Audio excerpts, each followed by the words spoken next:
ಮಕರ ರಾಶಿ.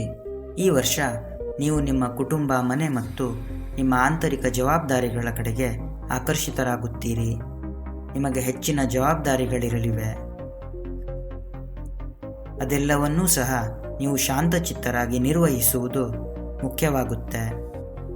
ನೀವು ಆಸ್ತಿ ಸಮಸ್ಯೆಗಳು, ಮನೆಯ ನವೀಕರಣ ಅಥವಾ ಮನೆಯ ಸ್ಥಳಾಂತರವನ್ನು ಮಾಡಬೇಕಾಗಿ ಬರಬಹುದು.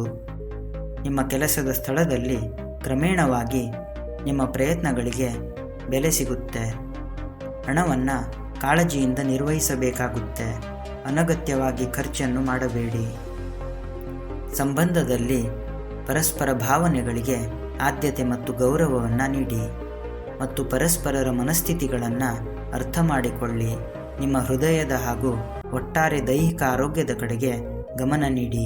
ಈ ಸಂದರ್ಭದಲ್ಲಿ ಹೆಚ್ಚು ನಿದ್ರೆ ಮಾಡಿ ವಿಶ್ರಾಂತಿಯನ್ನು ಪಡೆಯಲು ಪ್ರಯತ್ನಿಸಿ ಮತ್ತು ಬೆಚ್ಚಗಿನ ನೀರನ್ನು ಕುಡಿಯೋದು ನಿಮ್ಮ ಆರೋಗ್ಯದ ದೃಷ್ಟಿಯಿಂದ ಉತ್ತಮವಾಗಿದೆ. ಇದರ ಜೊತೆಗೆ ಉತ್ತಮವಾದಂತಹ ಆರೋಗ್ಯಕ್ಕಾಗಿ ಸಾವಧಾನತೆ ಮತ್ತು ಧ್ಯಾನವನ್ನು ನಿಮ್ಮ ಜೀವನದ ಅವಿಭಾಜ್ಯ ಅಂಗವಾಗಿಸೋದು ಅತ್ಯಗತ್ಯವಾಗಿದೆ ಎನ್ನುವುದನ್ನು ಮರೆಯಬೇಡಿ.